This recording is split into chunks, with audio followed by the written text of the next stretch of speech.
Samantala, alamin naman natin ang sitwasyon ngayon sa Taiwan kaugnay ng pagpasok sa bansa ng bagyong Ferdy o Super Typhoon Meranti.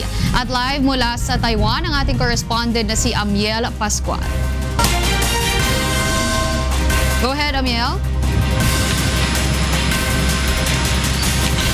Magandang umaga, Wyla. Nakapasok na sa Taiwan ang Super Typhoon Meranti.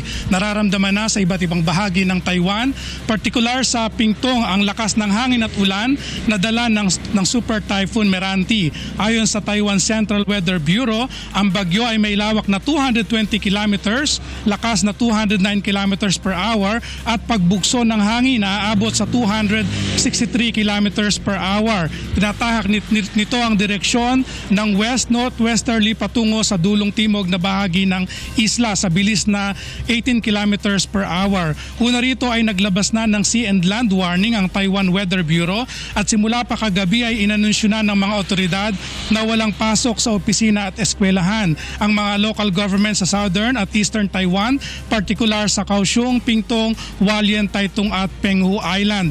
Kansilado na rin ang mga flights na manggagaling at patungo sa Kaohsiung International Airport, samantalang suspended naman ang biyahe ng tren sa Eastern Line at South Link Line ngayong araw. Ayon sa mga eksperto, ang Super Typhoon Meranti ang pinakamalakas na bagyo sa buong mundo sa taong ito. Bagamat hindi direktang magla-landfall ang mata ng bagyo, ay makapipinsala ang lakas ng hangin at storm surge lalo na sa southern coast ng Taiwan. Samantala, ayon sa ating mga nakausap na mga kababayan natin sa Pingtung, simula pa kagabi o kaninang madaling araw ay wala ng supply ng kuryente sa kanilang lugar at sa kasalukuyan ay nararanasan nila ang lakas ng hangin at ulan dulot ng Super Typhoon. Yan muna ang latest mula dito sa Hsinchu, Taiwan. Balik sa inyo dyan sa studio. Maraming salamat sa iyo, Amiel Pascual, mula sa Taiwan.